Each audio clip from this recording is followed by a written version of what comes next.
폭우가 쏟아지던 그날 밤, 1살 난 딸을 품에 안고 집 밖으로 쫓겨나던 며느리 지혜.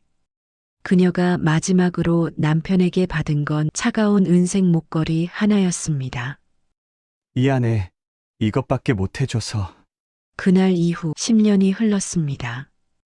고아원 봉사활동을 갔던 남편 준호는 놀이터에서 뛰노는 한 아이의 목에서 그 목걸이를 발견합니다. 세상에 단 하나뿐인 자신이 직접 디자인해서 아내에게 선물했던 그 목걸이를 서연이요. 아이가 말한 이름에 준호의 온몸이 얼어붙습니다. 그건 자신의 딸 이름이었으니까요. 아내는 어디 있는 걸까요?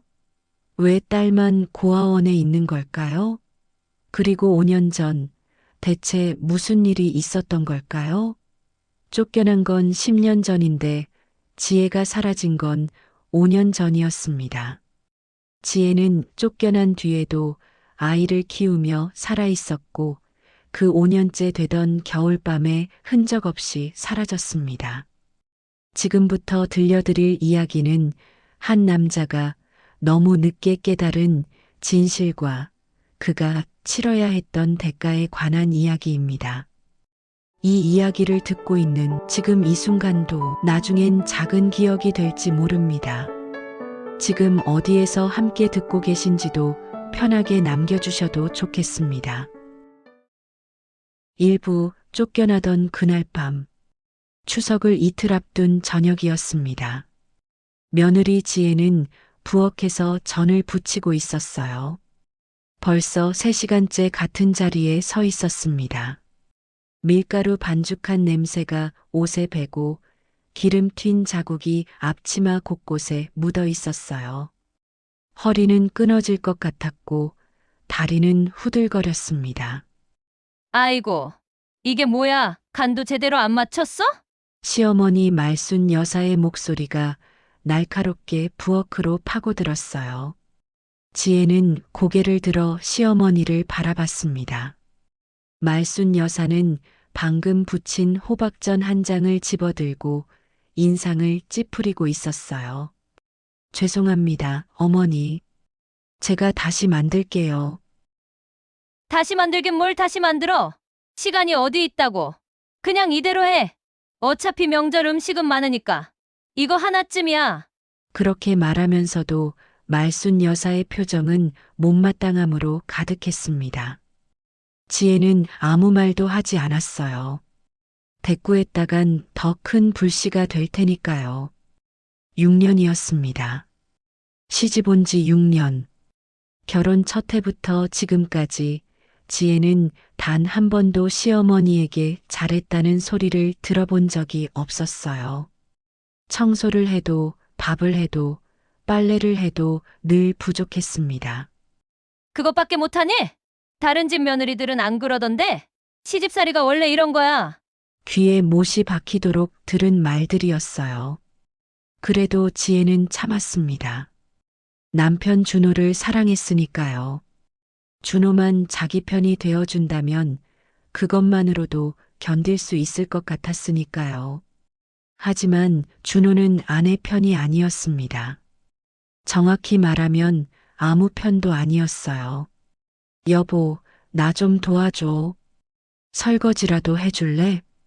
지혜가 남편에게 부탁하면 준호는 거실 소파에 누운 채 텔레비전만 보고 있었어요. 피곤해. 나 오늘 회사에서 일 많이 했어.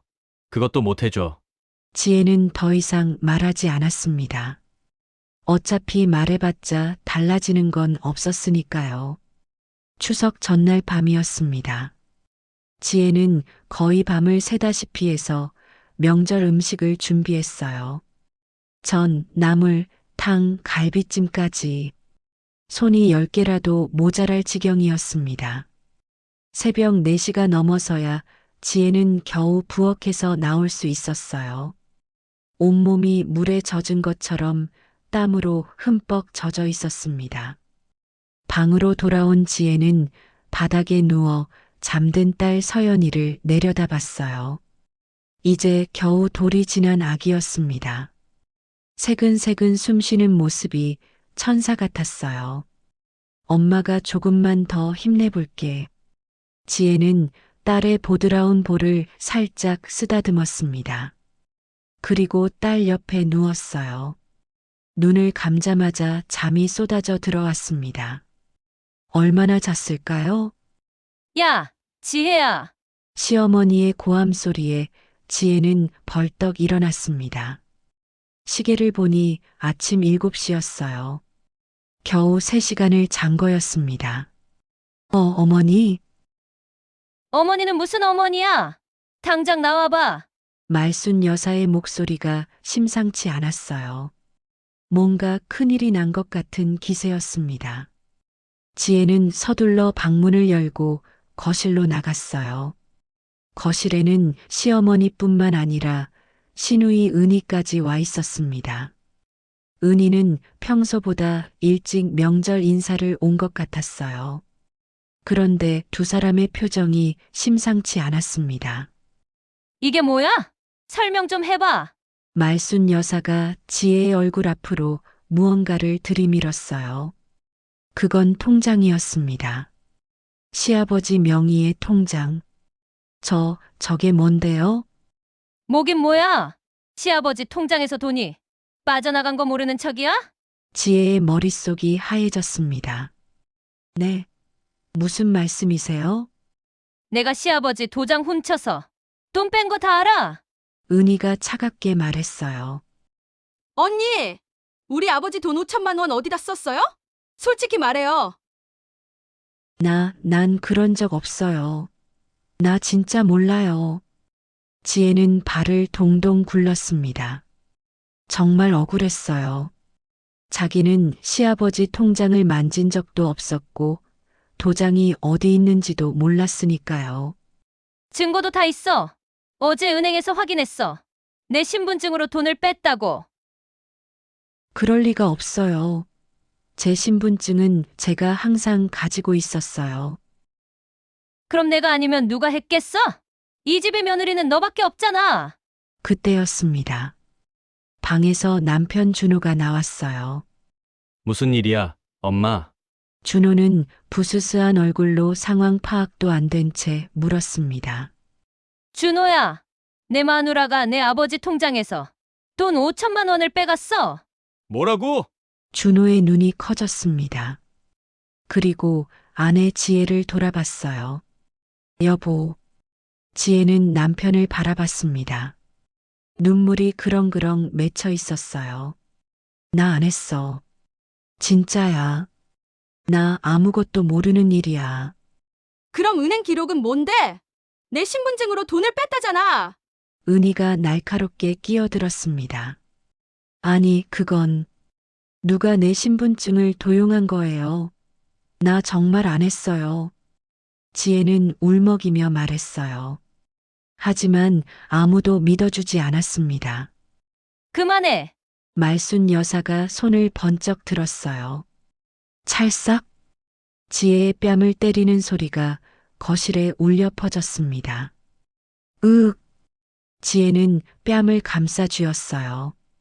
따가운 통증이 퍼져나갔습니다. 여보, 나 진짜 안 했어. 믿어줘. 지혜는 남편에게 매달렸습니다. 하지만 준호는 고개를 돌렸어요. 증거가 있는데 내가 뭘 어떻게 해? 여보, 일단 진실이 밝혀질 때까지 당신 이 집에 있으면 안 될 것 같아. 나도 엄마한테는 못 이겨. 준호의 말에 지혜의 심장이 멎는 것 같았습니다. 뭐라고? 나가, 당장 나가. 말순 여사가 소리쳤어요. 도둑년이 내 집에 어떻게 있어? 당장 짐 싸서 나가라고. 어머니, 제발이요. 저 정말 안 했어요. 제발 한 번만 믿어주세요. 닥쳐. 당장 안 나가. 말순 여사는 지혜의 팔을 붙잡고 방으로 밀어 넣었습니다. 짐 싸. 10분 안에 안 나가면 경찰 부를 거야. 방문이 쾅 하고 닫혔어요. 지혜는 그 자리에 주저앉았습니다. 온몸이 부들부들 떨렸어요.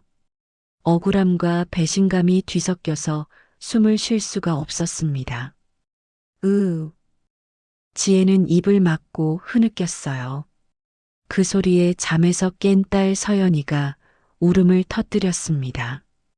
으앙. 서연아. 지혜는 딸을 안아 올렸어요. 딸의 얼굴에 눈물이 떨어졌습니다. 미안해.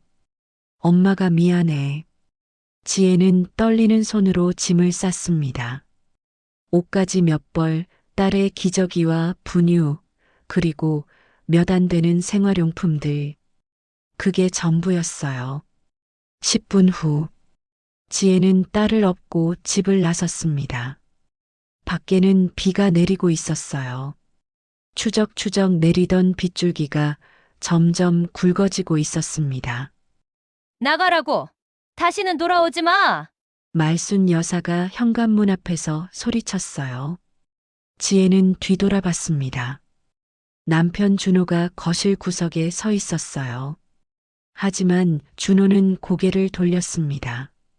아내와 눈을 마주치지 않으려는 듯이 왜 날 믿어주지 않는 거야? 지혜의 가슴이 미어졌습니다. 그때였습니다. 잠깐만.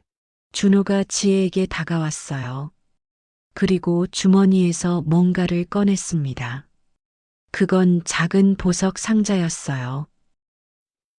이거. 준호는 지혜의 손에 상자를 쥐어줬습니다. 미안해. 이것밖에 못 해줘서. 준호의 목소리가 떨렸어요. 지혜는 상자를 열어봤습니다. 안에는 은빛 목걸이가 들어 있었어요. 작은 하트 모양 펜던트가 달린 소박하지만 예쁜 목걸이였습니다. 이건 내가 우리 결혼 기념일에 주려고 몇 달 전부터 준비한 거야. 디자인도 내가 직접 했어. 세상에 단 하나밖에 없는 목걸이야. 여보, 펜던트 뒷면에 우리 이니셜 새겨져 있어. 준호랑 지혜. 지혜는 목걸이를 꺼내 펜던트를 뒤집어 봤어요. 정말로 작은 글씨로 준호랑 지혜라고 새겨져 있었습니다. 이거라도 팔아서 당분간 지내. 야, 뭐 하는 거야? 뒤에서 말순 여사의 목소리가 들렸어요. 준호는 황급히 지혜를 밀어냈습니다. 빨리 가. 여보, 가라고. 준호의 눈빛이 흔들렸어요. 하지만 그는 끝내 아내를 붙잡지 않았습니다. 지혜는 목걸이를 꽉 쥐고 집을 나섰어요. 쿵! 현관문이 닫히는 소리가 등 뒤에서 들렸습니다. 비가 억수같이 쏟아졌습니다. 지혜는 딸을 업은 채 우산도 없이 골목길을 걸었어요. 빗물이 얼굴을 타고 흘러내렸습니다.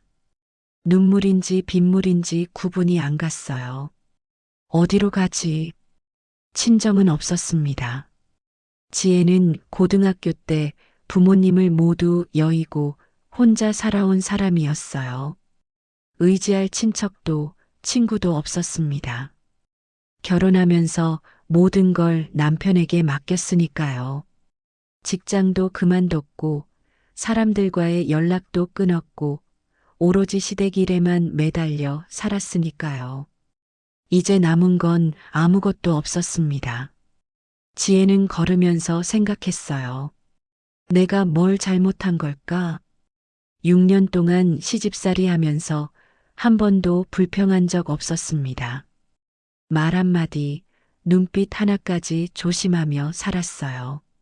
그런데 왜 이런 일을 당해야 하는 걸까요? 으앙. 으앙.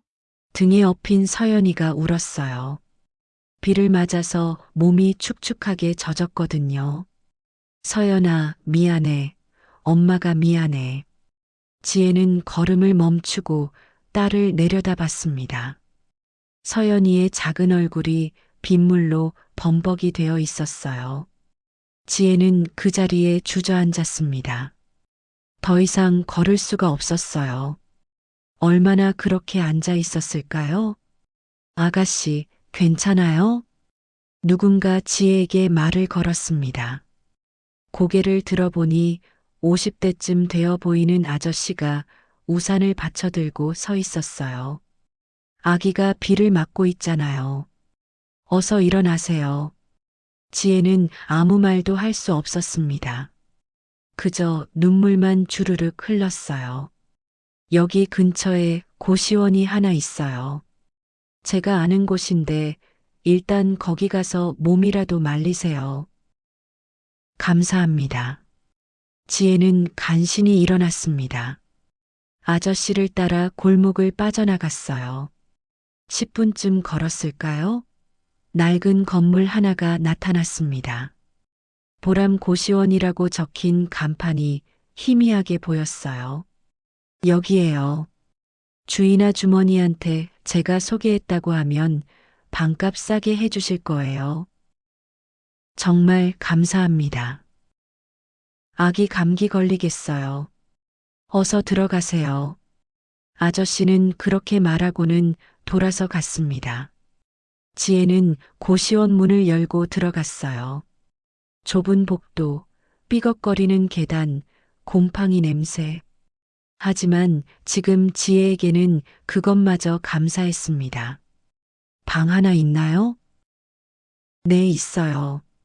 보증금 없는 방이요. 월세 30만 원이에요. 주인 아주머니가 말했습니다.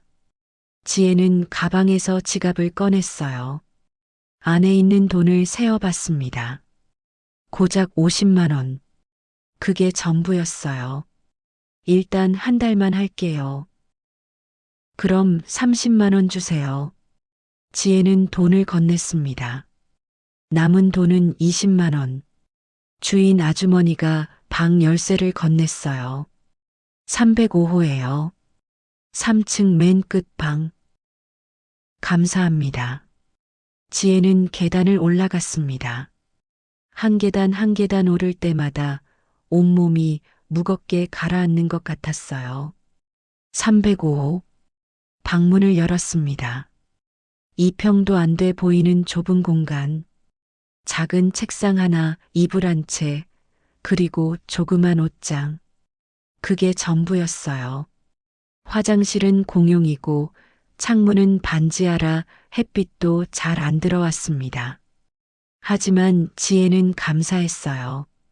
비라도 피할 수 있는 공간이 있다는 게. 으앙, 서연이가 다시 울었습니다. 몸이 젖어서 추운가 봐요. 서연아, 엄마가 옷 갈아입혀 줄게.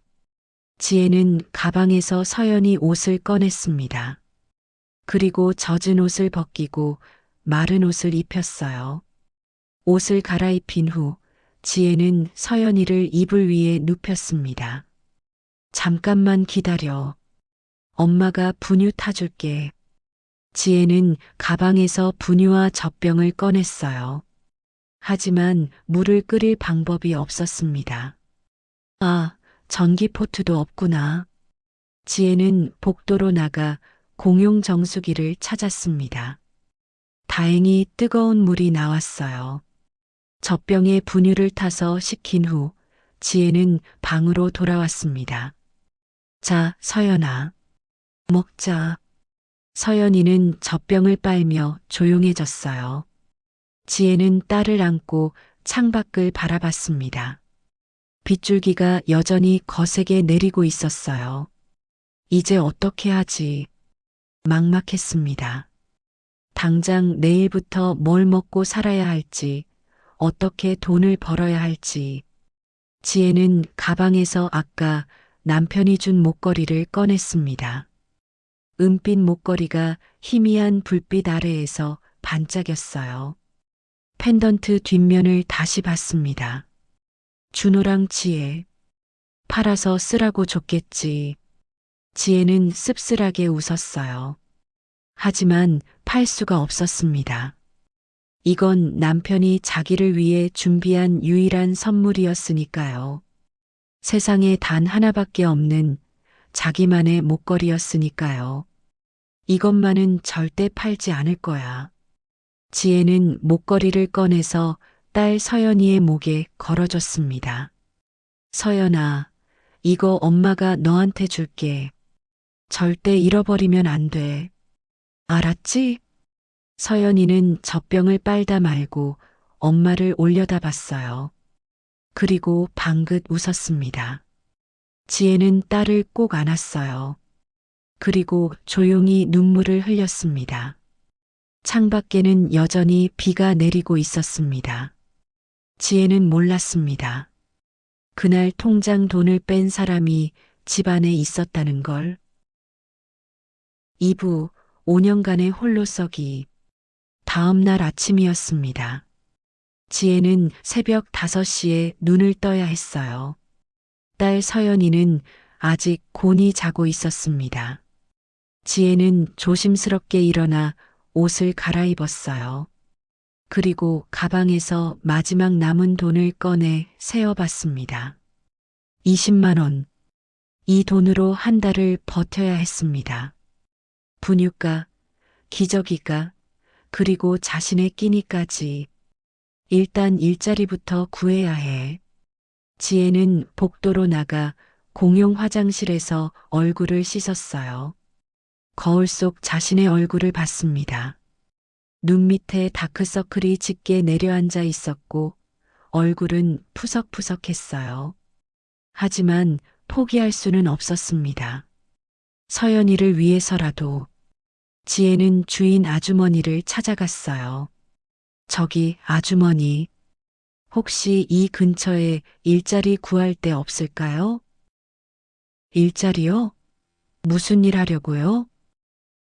아무거나요. 청소든 설거지든 뭐든 할 수 있어요. 주인 아주머니는 지혜를 위아래로 훑어봤습니다. 새벽에 청소하는 데는 있어요.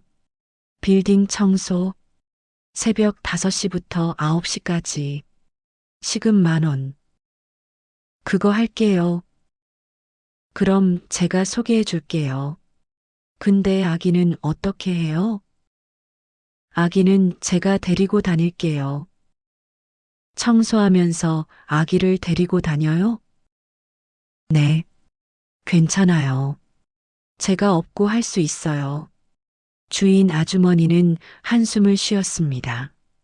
참, 딱해라. 알았어요. 제가 말해볼게요. 감사합니다. 그렇게 지혜의 첫 일자리가 정해졌습니다. 다음 날부터 지혜는 새벽 4시 50분에 일어났어요. 서연이를 업고 빌딩으로 갔습니다. 아기 데리고 왔네요? 청소 관리자가 의아한 표정으로 물었습니다. 네. 죄송합니다. 맡길 데가 없어서요. 방해 안 되게 할게요. 일만 제대로 하면 상관없어요. 지혜는 고개를 숙였어요. 감사합니다. 청소는 생각보다 힘들었습니다. 걸레질, 유리 닦기, 화장실 청소, 쓰레기 치우기. 4시간 동안 쉴 틈 없이 움직여야 했어요.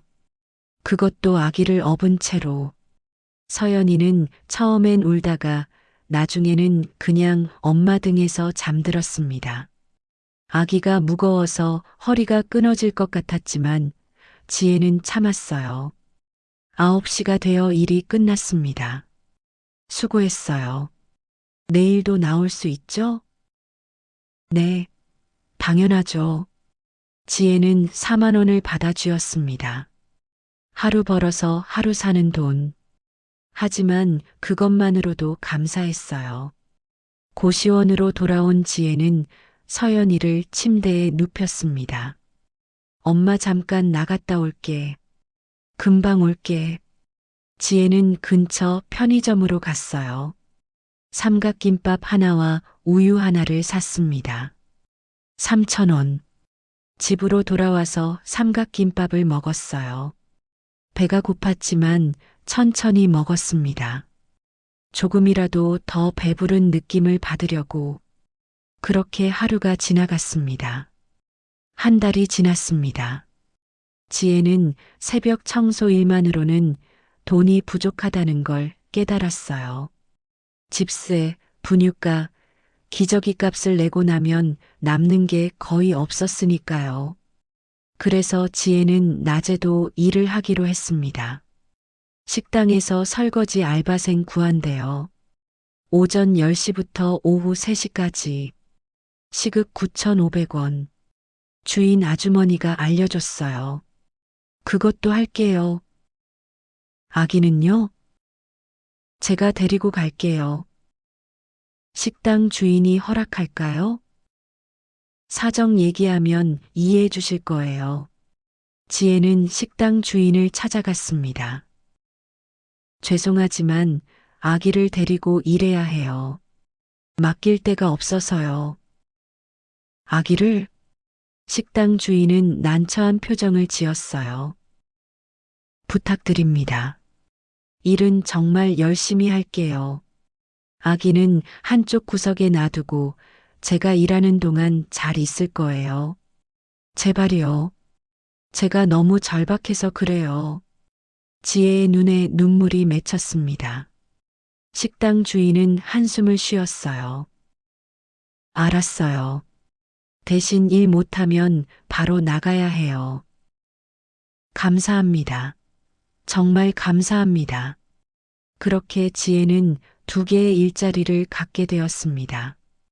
새벽 5시부터 9시까지 빌딩 청소, 오전 10시부터 오후 3시까지 식당 설거지, 하루에 10시간 가까이 일했어요. 그것도 아기를 업거나 데리고. 돈을 조금 더 벌게 되자 지혜는 또 다른 일을 찾았습니다. 편의점 야간 알바 있어요. 밤 11시부터 새벽 4시까지. 시급만 2,000원. 이번엔 다른 고시원 주민이 알려줬어요. 그것도 해야겠어요. 미쳤어요? 그럼 언제 자려고요? 괜찮아요. 잘 수 있어요. 지혜는 편의점 야간 알바까지 시작했습니다. 쪽잠을 이어 붙여 하루 1~2시간도 채 못 잤습니다. 편의점 알바를 할 때는 서연이를 업고 갔어요. 편의점 사장님은 처음엔 말렸지만 지혜의 사정을 듣고는 허락해줬습니다. 대신 손님이 없을 때는 의자에 앉아 있어도 돼요. 애기 업고 서 있으면 힘들 테니까. 감사합니다. 밤이 되면 편의점에 손님이 별로 없었어요. 지혜는 서연이를 업은 채 의자에 앉아 있었습니다. 서연이는 엄마 등에서 잠들었고 지혜는 그 상태로 조는 듯 마는 듯 시간을 보냈어요. 때때로 손님이 들어오면 벌떡 일어나서 계산을 했습니다. 아기 데리고 일하시네요? 힘들겠어요. 어떤 손님이 말했어요. 네, 괜찮아요. 지혜는 웃으며 대답했습니다. 하지만 사실 괜찮지 않았어요. 온몸이 비명을 지르고 있었습니다. 허리는 끊어질 것 같았고, 다리는 부어올랐고, 눈은 초점이 흐려졌어요. 그래도 참았습니다. 서연이를 위해서. 6개월이 지났습니다.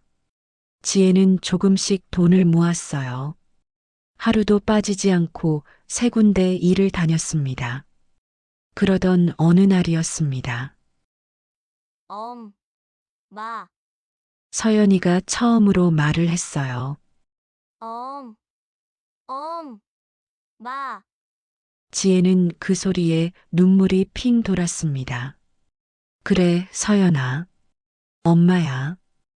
엄마.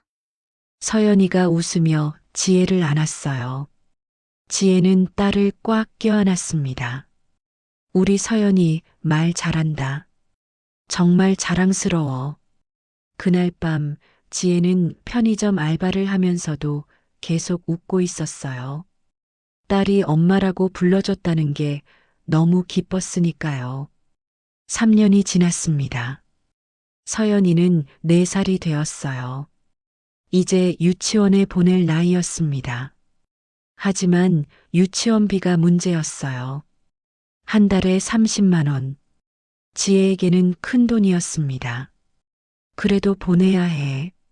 서연이도 친구들이 필요할 거야. 유치원비가 필요해 지혜는 결국 빌딩 청소를 접고 새벽 배송 상하차를 시작했습니다.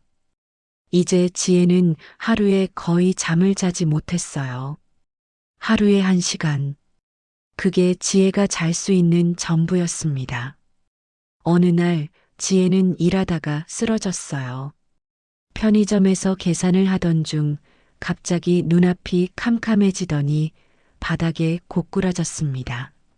어머, 괜찮아요. 손님이 놀라서 소리쳤어요.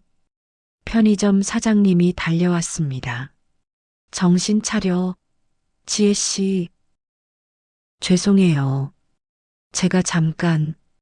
지혜는 일어나려 했지만 다리에 힘이 들어가지 않았어요. 병원 가야겠어요. 이러다 큰일 나요. 아니에요. 괜찮아요. 조금 쉬면 돼요. 쉬긴 무슨, 당장 병원 가요. 사장님이 강제로 지혜를 병원에 데려갔습니다. 의사 선생님은 지혜를 진찰한 후 한숨을 쉬었어요. 과로예요. 이러다간 몸이 완전히 망가집니다. 며칠은 푹 쉬셔야 해요. 네. 그리고 영양 상태도 안 좋아요. 제대로 먹고 계세요? 네. 거짓말이었습니다. 지혜는 하루에 한 끼도 제대로 먹지 못했어요. 서연이에게 먼저 먹이고 남은 걸 먹었는데 남는 게 거의 없었으니까요. 입원하시는 게 좋겠어요. 아니요. 괜찮아요. 집에서 쉴게요. 지혜는 입원비가 아까워서 거절했습니다. 병원에서 나온 지혜는 다시 일터로 향했어요. 지금 일하러 가는 거야. 사장님이 소리쳤습니다. 죄송해요. 일 못 쉬어요. 제가 일 안 하면 내일 당장 굶어요. 사장님은 할 말을 잃었습니다. 그날도 그 다음 날도 지혜는 쉬지 않고 일했어요. 4년이 지났습니다. 서연이는 5살이 되었어요. 유치원에 다니기 시작했습니다. 엄마, 오늘 유치원에서 친구 사귀었어. 그래, 우리 서연이 친구 생겼구나. 축하해. 응. 이름은 지민이야. 진짜 재밌어. 서연이는 신나서 떠들었어요. 지혜는 딸의 얘기를 들으며 미소 지었습니다. 온몸이 천근만근이었지만 딸의 웃는 얼굴을 보면 힘이 났어요. 어느 날 서연이가 물었습니다. 엄마, 아빠는 어디 있어? 지혜의 미소가 굳어졌어요. 아빠는 멀리 계셔. 언제 와? 나중에 오실 거야. 나 아빠 보고 싶어. 지혜는 대답할 수 없었습니다. 그날 밤 지혜는 서연이를 재운 후 혼자 앉아 있었어요. 목에 걸린 목걸이를 만지작거렸습니다. 서연이 목에서 잠깐 빌려온 거였어요. 준호. 남편 생각이 났습니다.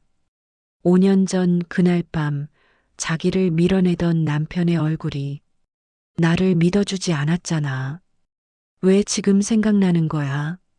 지혜는 눈물을 흘렸어요. 하지만 오래 울 수는 없었습니다. 곧 편의점 야간 알바 시간이었으니까요. 지혜는 눈물을 닦고 일어났습니다. 5년이 지났습니다. 서연이는 이제 6살. 내년이면 초등학교에 들어갈 나이였어요.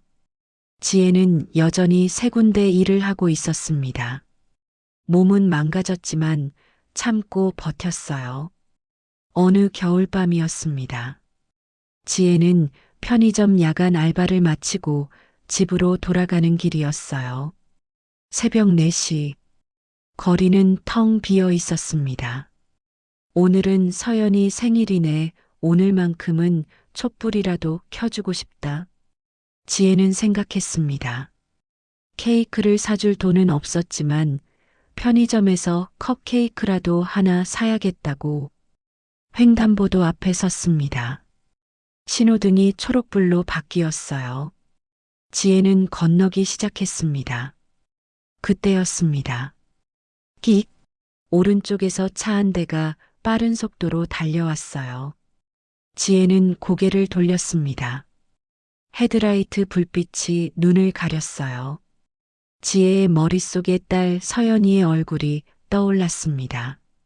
서연아, 미안해. 쾅! 차가 지혜를 들이받았습니다. 지혜의 몸이 공중으로 튕겨 올랐다가 바닥에 떨어졌어요. 으윽! 지혜는 신음을 흘렸습니다. 온몸이 뜨겁게 달아올랐다가 차갑게 식어갔어요. 서연아. 지혜는 손을 뻗었습니다. 하지만 닿는 건 아무것도 없었어요. 차는 그대로 달아났습니다. 뒤도 돌아보지 않고 지혜는 차가운 아스팔트 위에 누워 있었어요. 하늘을 올려다봤습니다. 별이 보였어요. 서연아, 엄마가 미안해. 엄마가 너를. 지혜의 눈이 천천히 감겼습니다. 다음 날 아침이었습니다.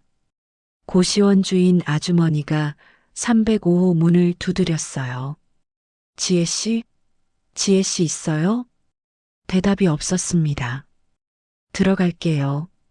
문을 열었습니다. 방 안에는 서연이 혼자 앉아 있었어요. 울지도 않고 그저 멍하니 앉아 있었습니다. 어머, 서연아. 엄마는 어디 갔어? 엄마 안 왔어. 응? 언제부터? 어제부터. 주인 아주머니는 불길한 예감이 들었어요. 잠깐만 기다려. 아줌마가 전화해 볼게. 주인 아주머니는 지혜가 일하던 편의점에 전화를 걸었습니다. 여보세요? 어제 야간에 일했던 지혜 씨 있었나요? 네, 있었어요. 새벽 4시에 퇴근했는데요. 그 후에 집에 안 들어왔어요. 네, 그럼. 주인 아주머니는 다급하게 경찰에 신고했습니다. 1시간 후, 경찰이 고시원으로 찾아왔어요. 실종 신고하신 분 맞으신가요? 네, 맞아요. 혹시 이 여자분 아세요? 경찰이 사진 한 장을 보여줬습니다. 주인 아주머니의 얼굴이 하얘졌어요. 이게 사진 속에는 차가운 시신이 되어 병원 영안실에 누워있는 지혜의 모습이 찍혀 있었습니다. 새벽에 교통사고로 사망했습니다. 뺑소니예요. 신원이 확인되지 않아서 무연고 처리될 뻔했는데 실종 신고가 들어와서 확인하게 됐습니다. 아니, 그럴 리가. 주인 아주머니는 그 자리에 주저앉았어요. 그럼 이 아이는요? 경찰이 서연이를 가리켰습니다. 고인의 딸입니다. 친척이나 보호자가 있나요? 없어요. 지혜 씨는 혼자였어요. 그럼 일단 아동보호시설로 보내야겠습니다. 네. 경찰은 서연이를 데리고 나갔어요. 서연이는 아무 말도 하지 않았습니다. 그저 목에 걸린 목걸이만 꼭 쥐고 있었어요. 그로부터 며칠 후, 지혜의 장례식이 치러졌습니다. 하지만 문상객은 아무도 없었어요.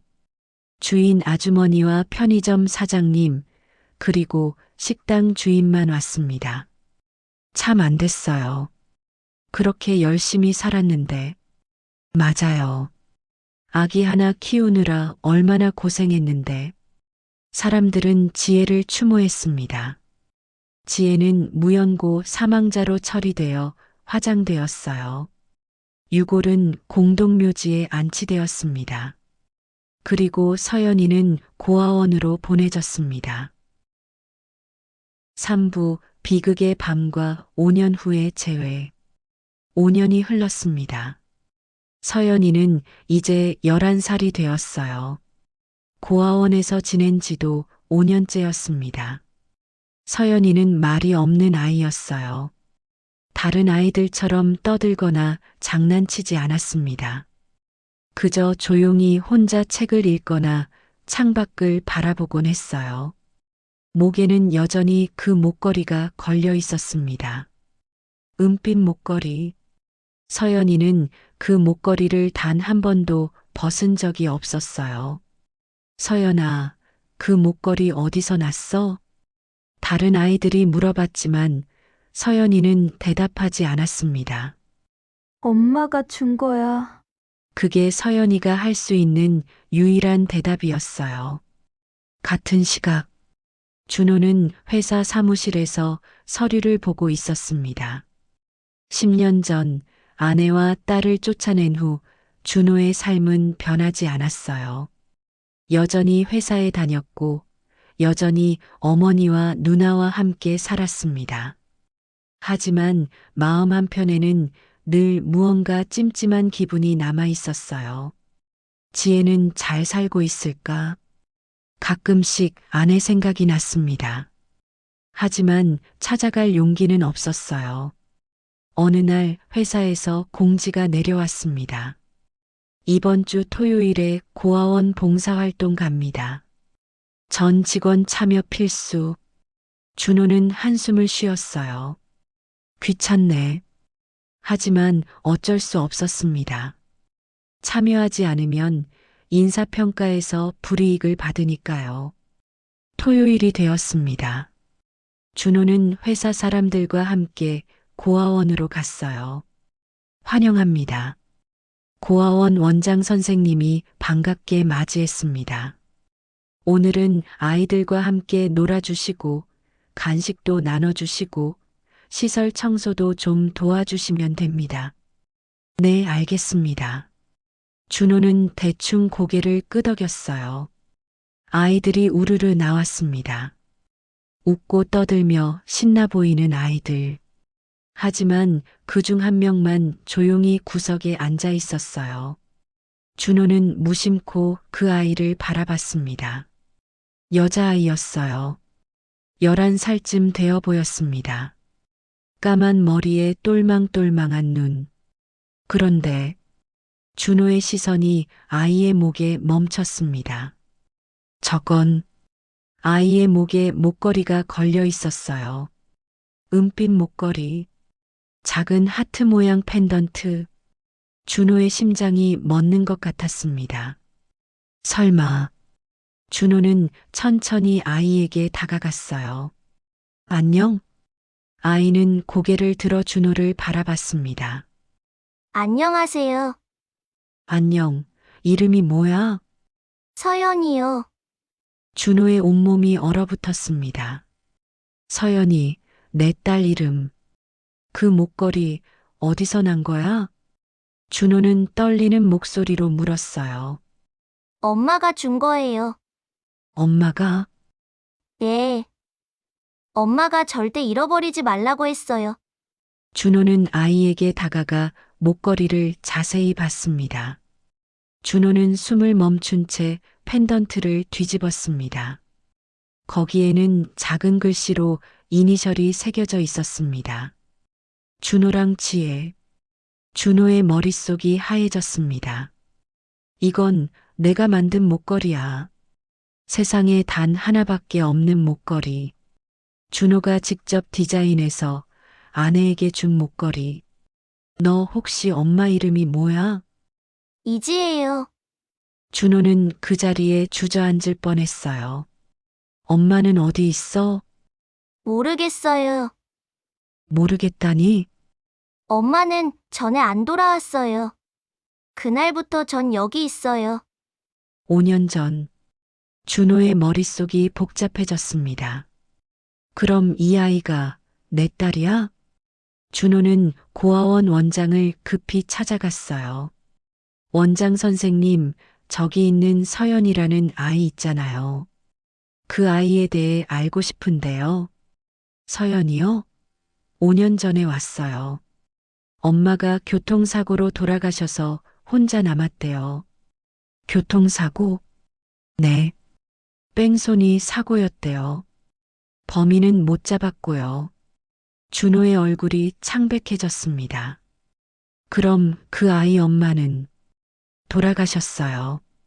무연고로 처리되어서 화장됐대요. 준호는 말을 잇지 못했습니다. 지혜가 죽었다고 머릿속이 하얗게 변했어요. 준호는 비틀거리며 밖으로 나갔습니다. 화장실로 달려가 변기에 얼굴을 받고 구역질을 했어요. 으윽, 으윽. 아무것도 나오지 않았지만 계속 구역질이 났습니다. 내가 죽인 거야. 5년 전 그날 밤, 자기가 아내를 쫓아냈기 때문에, 자기가 아내를 믿지 않았기 때문에, 지혜는 혼자 딸을 키우다가 죽은 거였습니다. 으아. 준호는 그 자리에 주저앉아 머리를 감싸 쥐었어요. 한참을 그렇게 있다가 준호는 고개를 들었습니다. 아니야. 아직 확실한 건 아니야. DNA 검사를 해봐야 해. 준호는 서연이에게 다시 갔어요. 서연아, 아저씨랑 잠깐 얘기 좀 할래? 네, 준호는 서연이를 한적한 곳으로 데리고 갔습니다. 서연아, 혹시 아빠 기억나? 아니요. 그래. 그럼 엄마가 아빠에 대해 얘기해 준 적 있어? 아니요, 엄마는 아빠 얘기 안 했어요. 그럼 너 태어난 날짜 알아? 2014년 12월이요. 준호의 손이 떨렸습니다. 맞아. 이 아이가 내 딸이야. 더 이상 의심할 여지가 없었습니다. 서연아. 준호는 아이를 꽉 껴안았어요. 아저씨가 미안해. 서연이는 영문도 모른 채 당황했습니다. 준호는 한참을 아이를 안고 있었어요. 눈물이 주르륵 흘러내렸습니다. 그날 밤, 준호는 집에 돌아와 방에 틀어박혔습니다. 어머니가 문을 두드렸어요. 준호야, 밥 먹어라. 배 안 고파요. 무슨 일 있어? 아니에요. 준호는 대답하지 않았습니다. 밤새 잠을 이루지 못했어요. 머릿속에는 온통 지혜와 서연이 생각뿐이었습니다. 준호는 책상 서랍을 열었습니다. 예전 스케치북, 목걸이 디자인이 그대로 남아 있었습니다. 준호는 종이를 움켜쥐고 중얼거렸어요. 내가 준 건데 왜 저 아이 목에 있어? 지혜는 도대체 어디 갔는데? 그때 준호의 손이 떨리기 시작했습니다. 내가 무슨 짓을 한 거야? 다음 날 아침, 준호는 사설 탐정을 찾아갔습니다. 5년 전에 일어난 교통사고 건을 조사해 주세요. 무슨 사고요? 뺑소니 사고요. 피해자는 이지혜. 새벽 뺑소니 사고요. 알겠습니다. 탐정은 며칠 후 결과를 가져왔어요. 사고 기록 찾았습니다. 정말요? 네. 2021년 2월 15일 새벽 4시 30분경 횡단보도에서 발생한 사고예요. 피해자는 이지혜, 당시 30대 중반. 현장에서 사망 처리되었고 범인은 도주했습니다. 범인은 못 잡았나요? 네. CCTV 화질이 안 좋아서 차량 번호가 확인되지 않았대요. 준호는 서류를 받아들었습니다. 사고 현장 사진이 있었어요. 차가운 아스팔트 위에 쓰러져 있는 지혜의 모습. 준호는 그 사진을 보며 눈물을 흘렸습니다. 더 조사해 주세요. 범인을 찾아야 해요. 알겠습니다. 준호는 몰랐습니다. 그 차가 자기 가족과 연결돼 있다는 걸. 사부 진실을 파헤치다. 탐정은 후 다시 연락을 해왔습니다. 준호 씨, 중요한 걸 발견했습니다. 만나서 얘기하죠. 준호는 급히 탐정사무소로 갔어요. 뭘 찾으셨나요? 일단 이것부터 보세요. 탐정이 서류한 뭉치를 건넸습니다. 이건 사고 당시 CCTV 영상을 복구한 겁니다. 영상 복구는 몇 번이나 실패했고 돈도 더 들었습니다. 화질은 여전히 안 좋지만 차량 모델은 확인할 수 있었어요. 영상을 재생했습니다. 흐릿한 화면이었지만 검은색 SUV가 빠른 속도로 지혜를 들이받는 장면이 보였어요. 차량 모델은 제네시스 GV80입니다. 2020년식으로 추정돼요. GV80. 준호는 그 차를 알고 있었습니다. 누나 남편이 그 차를 몰았었는데 준호의 얼굴이 굳어졌어요. 혹시 차량 번호는 확인 안 되나요? 완전히는 안 되는데 부분적으로는 확인됐어요. 앞 두 자리만 37호예요. 준호는 탐정에게 말했습니다. 제 매형 차 번호 좀 확인해 주실 수 있나요? 이름은 김태수입니다. 네, 해드릴게요. 다음 날 탐정이 전화를 걸어왔어요. 준호 씨, 매형분 차량 번호 확인했습니다. 뭐라고 나왔나요? 37호 4892입니다. 준호는 전화기를 떨어뜨릴 뻔했어요. 확실한가요? 네. 2020년에 구매한 제네시스 GV80 맞습니다. 준호는 아무 말도 할 수 없었습니다. 매형이 지혜를 죽였다고? 준호는 곧바로 매형의 차량 정비 기록을 조사해달라고 요청했어요. 며칠 후, 사고 다음 날인 2021년 2월 16일, 김태수 씨 명의로 차량 정비를 받았네요. 정비 내역은 앞 범퍼 교체와 보닛 수리입니다. 결정적인 증거였습니다. 그리고 또 하나 발견한 게 있어요. 뭔가요? 사고 직후 김태수 씨와 부인인 준호 씨 누나분이 급히 해외여행을 다녀온 기록이 있어요. 사고 3일 후 출국해서 일주일 만에 돌아왔네요. 증거 인멸하려고 준호는 이를 갈았습니다. 더 조사해 보니 당시 김태수 씨가 음주운전 전력도 있더라고요. 5년 전 그 시각에 술집에서 나온 기록도 있고요. 그럼 음주운전 뺑소니네요. 맞습니다. 준호는 모든 증거를 모았습니다. CCTV 영상, 차량 번호, 정비 기록, 해외여행 기록, 음주운전 전력. 그리고 가장 충격적인 건 또 있었습니다. 준호는 5년 전 자기 집에서 돈이 없어진 사건을 다시 조사했어요. 탐정에게 의뢰했습니다. 10년 전 우리 아버지 통장에서 5천만 원이 빠져나간 사건이 있었어요. 제 아내가 범인으로 몰렸는데 다시 조사해 주세요. 알겠습니다. 탐정은 은행 기록을 조회했어요. 이거 이상한데요? 뭐가요? 신분증은 이지혜 씨 거였는데 출금 당시 CCTV를 보니 이 사람이 아니에요. 네.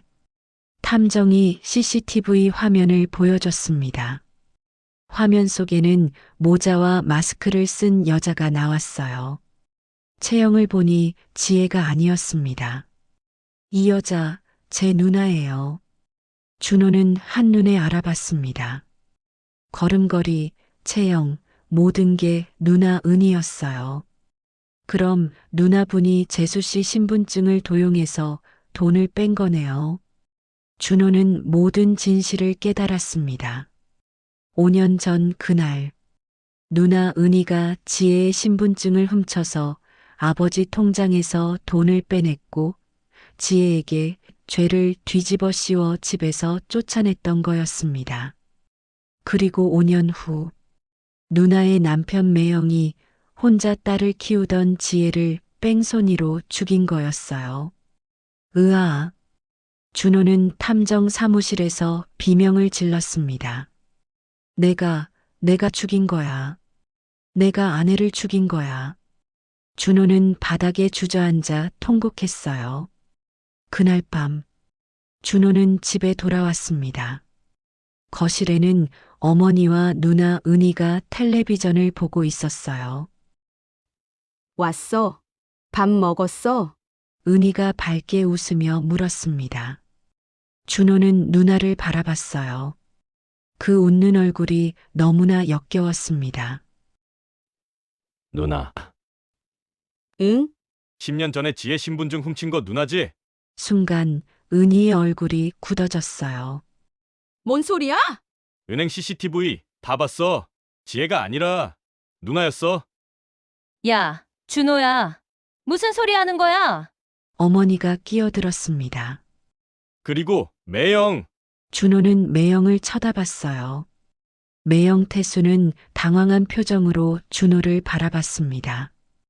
5년 전 2월 15일 새벽 지혜를 뺑소니로 죽인 거 매영이지? 뭐? 태수의 얼굴이 하얗게 질렸어요. 차량 번호, 정비 기록, CCTV 다 있어. 매영 거야. 아, 아니야. 나 아니야. 그럼 누구야? 매영 차로 지혜를 친 게 누구야? 준호가 소리쳤습니다. 준호야, 진정해. 어머니가 준호를 막았어요. 진정하라고. 5년 전에 누나가 지혜한테 누명 씌워서 쫓아냈고 매영이 그 지혜를 죽였어. 그것도 뺑소니로. 거실이 조용해졌습니다. 은희가 떨리는 목소리로 말했어요. 준호야. 그건 그건 뭐? 변명이라도 해봐. 나도 어쩔 수 없었어. 그때 사업 빚이 너무 많아서 돈이 필요했단 말이야. 그래서 죄 없는 사람한테 누명 씌운 거야. 미안해. 정말 미안해. 은희는 고개를 숙였어요. 준호는 매영을 쳐다봤습니다. 매영은요? 왜 지혜를 죽였어요? 나는 그날 술을 마셔서 정신이 없었어. 사람을 친 줄 몰랐어. 몰랐어? 사람을 차로 들이받고도 몰랐어? 정말이야. 나도 나중에 알았어. 그래서 도망친 거야. 도망쳤다고? 준호는 매영의 멱살을 잡았어요. 사람을 죽이고 도망친 거야. 그것도 내 아내를. 내 딸은 5년 동안 고아원에 있었어. 엄마 없이. 다 너희 때문이야. 준호는 매영을 밀쳐냈습니다. 그리고 어머니를 바라봤어요. 엄마도 알고 있었어요. 아니, 나는 몰랐어. 정말로? 정말이야. 나도 오늘 처음 들었어. 어머니의 목소리가 떨렸습니다. 준호는 핸드폰을 꺼냈어요. 뭐 하려고? 은희가 다급하게 물었습니다. 경찰 불러야지. 당연히. 준호야. 제발 한 번만 봐줘. 우리 가족이잖아. 가족? 이제 와서 가족 타령이야? 준호는 차갑게 웃었어요. 누나가 지혜를 쫓아낼 때는 가족 생각 안 했잖아. 매영이 지혜를 죽이고 도망칠 때도 가족 생각 안 했잖아. 이제 와서 용서를 바라지 마. 난 절대 용서 안 해. 준호는 이리리에 전화를 걸었습니다. 여보세요. 신고합니다. 5년 전 뺑소니 사건. 범인 찾았어요. 1시간 후 경찰이 집으로 왔습니다. 김태수 씨 맞으신가요? 예, 5년 전 뺑소니 혐의로 체포하겠습니다. 경찰은 태수에게 수갑을 채웠어요. 잠깐만요. 증거가 있어요? 은희가 소리쳤습니다. 내 차량 번호, CCTV, 정비 기록 다 있습니다. 그리고 이분이 제보해 주신 덕분에 사건 해결됐네요. 경찰이 준호를 가리켰습니다. 태수는 끌려가면서 준호를 쳐다봤어요. 미안해. 미안하다고 해서 용서될 것 같아? 서연이 생일날이었어. 내가 지혜를 친 날이. 준호는 차갑게 대답했습니다. 태수는 고개를 떨구고 경찰차에 실려갔어요. 그리고 은희도 함께 연행되었습니다. 김은희 씨, 신분증 도용 및 사기 혐의로 동행해 주시죠. 준호야, 준호야, 살려줘. 은희가 소리쳤지만 준호는 외면했습니다. 두 사람은 그렇게 끌려갔어요. 거실에는 준호와 어머니만 남았습니다. 어머니는 바닥에 주저앉아 있었어요. 이럴 수가. 은희가 그런 짓을 했다니. 준호야. 엄마는 정말 몰랐어. 믿어줘. 준호는 어머니를 내려다봤습니다. 엄마는 5년 전에 지혜를 쫓아낼 때 한 번이라도 의심해봤어요? 그건 아니잖아요. 엄마도 지혜를 의심했어요. 한 번도 믿어주지 않았어요. 그래서 지혜는 죽었어요. 혼자 딸 키우다가 뺑소니 당해서 죽었어요. 준호야. 전 이제 이 집 나갈 거예요. 그리고 앞으로 엄마랑도 안 만날 거예요. 뭐, 내 딸이랑 같이 살 거예요. 서연이 데리고. 서연이? 제 딸이에요. 지혜가 낳은. 지금 고아원에 있어요. 어머니의 눈이 커졌습니다. 서연이가 살아있었어? 내 5년 동안 혼자 고아원에서 지냈어요. 어머니는 얼굴을 감쌌어요. 내가 뭔 짓을 한 거야? 준호는 방으로 들어가 짐을 쌌습니다. 그리고 집을 나왔어요. 뒤도 돌아보지 않았습니다. 준호는 결심했습니다. 가족이라도 이번엔 끝까지 가겠다고. 오후 통쾌한 심판의 날. 재판이 열렸습니다. 매형 김태수는 음주운전 뺑소니 치사, 증거인멸 혐의로 기소되었어요. 누나 김은희는 사기, 신분증 도용, 증거인멸 방조 혐의로 함께 재판을 받게 되었습니다. 법정은 사람들로 가득 찼어요. 준호도 증인석에 앉아 있었습니다. 증인, 피고인들과의 관계를 말씀해 주세요. 김은희는 제 누나이고 김태수는 제 매형입니다. 피해자 이지혜 씨와의 관계는요? 제 아내였습니다. 방청석이 술렁였습니다. 검사가 증거를 제시했어요. 이것은 사고 당시 CCTV 영상입니다. 피고인 김태수의 차량이 피해자를 들이받는 장면입니다. 영상이 재생되었습니다. 지혜가 횡단보도를 건너는 장면, 그리고 빠른 속도로 달려온 차가 지혜를 들이받는 장면, 지혜의 몸이 공중으로 튕겨 올라가는 장면. 준호는 그 영상을 차마 볼 수 없었어요. 고개를 돌렸습니다. 피고인 김태수, 이 영상 속 차량이 당신 거 맞습니까? 네. 태수는 고개를 숙였습니다. 사고 후 도주한 이유가 뭡니까? 술을 마셔서 정신이 없었습니다. 겁이 났습니다. 사람을 죽이고도 겁이 나서 도망쳤다? 그럼 피해자는 어떻게 됩니까? 죄송합니다. 죄송하다고 끝입니까? 검사의 목소리가 높아졌습니다. 피고인은 사고 직후 차량을 수리하고 해외로 도피했습니다. 이것은 명백한 증거인멸입니다. 태수는 아무 말도 하지 못했어요. 다음은 은희 차례였습니다. 피고인 김은희, 당신은 5년 전 피해자 이지혜 씨의 신분증을 도용해 아버지 통장에서 5천만 원을 인출했습니다. 맞습니까? 네. 그리고 그 죄를 피해자에게 뒤집어 씌워 집에서 쫓아냈습니다. 맞습니까? 네. 왜 그런 짓을 했습니까? 사업 빚이 많았습니다. 돈이 필요했습니다. 그래서 죄 없는 사람을 희생양으로 삼은 겁니까? 은희는 대답하지 못했어요. 검사가 마지막으로 말했습니다. 피해자 이지혜 씨는 5년 동안 혼자 어린 딸을 키우며 하루 4군데 일을 했습니다. 하루에 1시간도 채 자지 못하면서요. 방청석 사람들이 웅성거렸어요. 그렇게 악착같이 살던 피해자는 어느 날 밤 편의점 야간 알바를 마치고 집으로 돌아가던 중 피고인 김태수의 차에 치여 사망했습니다. 당시 나이 30대 중반. 피해자가 남긴 딸, 당시 6세였던 이서연 양은 고아원으로 보내져 5년간 혼자 지냈습니다. 준호는 눈물을 흘렸어요.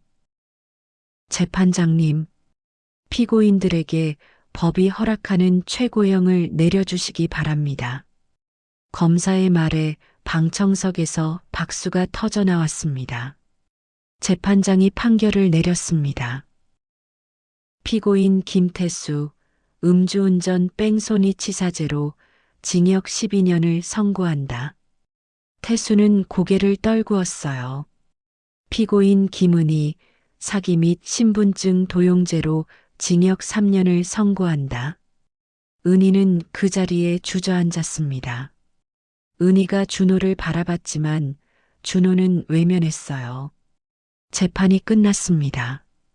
준호는 법정을 나왔어요. 밖에는 기자들이 몰려 있었습니다. 준호 씨, 한 말씀 해주세요. 가족을 고소한 심정이 어떠신가요?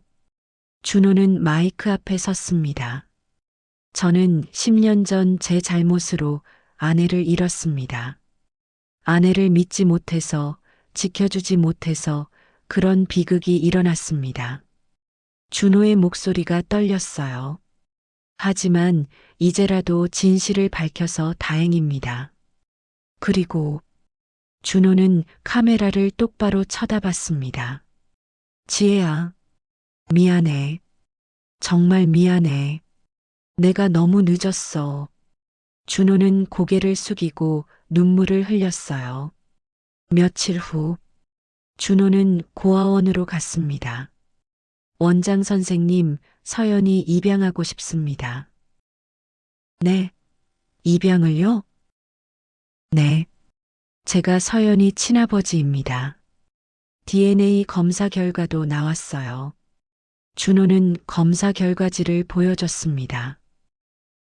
그렇군요, 알겠습니다. 입양 절차가 진행되었어요. 한 달 후, 준호는 서연이를 데리고 고아원을 나왔습니다. 서연아, 이제 아빠랑 살 거야. 네. 서연이는 여전히 말이 없었어요. 준호는 서연이 손을 꼭 잡았습니다. 아빠가 많이 부족하지만 최선을 다할게. 약속해. 서연이는 고개를 끄덕였어요. 두 사람은 새 집으로 갔습니다. 준호가 마련한 작은 아파트였어요. 크지는 않았지만 따뜻한 집이었습니다. 여기가 우리 집이야.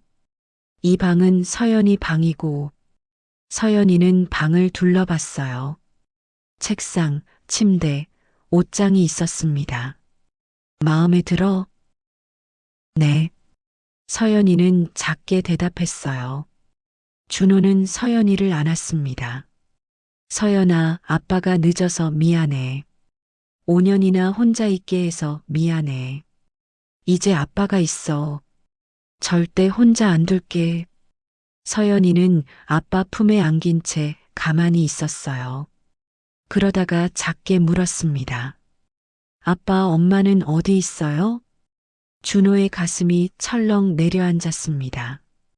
엄마는 언제 와요? 못 와. 엄마는 이제 못 와. 왜요? 준호는 대답할 수 없었어요. 그저 딸을 꽉 껴안을 뿐이었습니다. 엄마가 서연이 많이 사랑했어. 정말 많이. 알아요. 서연이는 목에 걸린 목걸이를 만지작거렸습니다. 엄마가 이거 주면서 그랬어요. 절대 잃어버리지 말라고. 응. 이거 보면 엄마 생각나요. 준호는 눈물을 삼켰어요. 아빠도 그래. 그 목걸이 보면 엄마 생각나. 진짜요? 응. 그거 아빠가 엄마한테 준 거거든. 정말요? 응. 세상에 단 하나뿐인 목걸이야. 서연이는 목걸이를 내려다봤어요. 그럼 이거 정말 소중한 거네요. 그럼 엄마의 사랑이 담긴 거니까. 서연이는 목걸이를 꽉 쥐었습니다. 그 주말, 준호는 서연이를 데리고 공동묘지로 갔어요. 지혜의 유골이 안치된 곳이었습니다. 여기가 엄마 계신 곳이야. 작은 비석 앞에 섰습니다. 준호는 꽃을 놓고 절을 했어요. 서연이도 따라서 절을 했습니다. 엄마, 나왔어. 아빠랑 왔어. 준호는 떨리는 목소리로 말했습니다. 미안해. 정말 미안해. 내가 너무 늦었어. 서연이 이제 나랑 살기로 했어. 내가 잘 키울게. 약속할게. 바람이 불어왔어요. 나뭇잎이 바스락거렸습니다. 서연이가 물었습니다. 아빠, 엄마가 우리 보고 있을까요? 준호는 딸을 안아 올렸어요. 그럼 엄마는 늘 우리 지켜보고 계셔. 정말요? 응. 하늘에서. 서연이는 하늘을 올려다봤어요. 파란 하늘에 하얀 구름이 떠 있었습니다. 엄마, 저 잘 지낼게요. 아빠랑 같이. 서연이가 하늘을 향해 말했어요. 준호는 딸을 꼭 안았습니다. 바람이 다시 한번 불어왔어요. 마치 대답하는 것처럼 두 사람은 한참을 그렇게 서 있었습니다. 그날 밤, 집으로 돌아온 준호와 서연이는 함께 저녁을 먹었어요. 맛있어? 네. 서연이가 활짝 웃었습니다. 10년 만에 처음 보는 밝은 웃음이었어요. 준호도 따라 웃었습니다. 많이 먹어. 우리 서연이. 네. 저녁을 먹고 나서 준호는 서연이를 재웠어요. 자, 이제 잘 시간이야. 아빠, 자기 전에 책 읽어줘요. 그래, 뭐 읽을까? 이거요. 서연이가 동화책 한 권을 꺼냈어요. 준호는 책을 펴서 읽기 시작했습니다. 옛날에. 서연이는 아빠의 목소리를 들으며 스르르 잠들었어요. 준호는 책을 덮고 딸의 이마에 입을 맞췄습니다. 잘 자, 서연아. 아빠가 지켜줄게. 이제 절대 혼자 안 두게. 준호는 방을 나와 거실로 갔어요. 창밖을 바라봤습니다. 달이 떠 있었어요. 지혜야. 준호는 달을 보며 생각했습니다. 내가 서연이 잘 키울게. 행복하게 해줄게. 그게 내가 너한테 할 수 있는 유일한 거니까. 바람이 창문을 스쳤습니다. 준호는 작게 웃었어요. 고마워, 지혜야. 서연이 낳아줘서. 그리고 준호는 눈을 감았습니다. 미안해. 사랑해. 밤은 깊어갔습니다. 하지만 준호의 마음속에는 작은 빛 하나가 켜져 있었어요. 딸과 함께 새로운 삶을 살아갈 희망이라는 빛이. 에필로그. 1년 후, 준호와 서연이는 새로운 일상을 만들어가고 있었어요. 서연이는 초등학교에 잘 적응해가고 있었어요. 전학 온 지 얼마 안 됐지만 친구도 사귀기 시작했고 예전보다 훨씬 밝아졌습니다. 처음엔 말이 없어서 담임 선생님이 걱정했지만 요즘은 발표 시간에 손도 들 줄 알게 됐어요. 준호는 서연이를 위해 열심히 일했어요. 회사에서도 승진했고 안정적인 생활을 유지할 수 있었습니다. 매년 지혜의 기일이 되면 두 사람은 함께 묘지를 찾아갔어요. 꽃을 놓고 절을 하고 지혜에게 근황을 전했습니다. 엄마, 저 이번에 받아쓰기 100점 맞았어요. 서연이가 신나서 말했어요. 우리 딸 장하다. 준호도 미소 지었습니다. 서연이는 여전히 그 목걸이를 하고 있었어요. 은빛 목걸이. 엄마의 마지막 선물. 아빠, 나 이거 평생 할 거예요. 그래. 좋은 생각이야. 두 사람은 손을 잡고 묘지를 나왔습니다. 하늘은 맑았고 바람은 따뜻했어요. 지혜는 비록 세상에 없었지만 그녀가 남긴 사랑은 여전히 두 사람을 감싸고 있었습니다. 그리고 그 사랑은 앞으로도 계속될 거예요. 바람이 한 번 더 스쳤습니다. 이 이야기가 작은 위로가 되었다면 앞으로도 함께 해주시면 좋겠습니다. 마음 사랑 다락방 구독과 좋아요로 응원해주세요.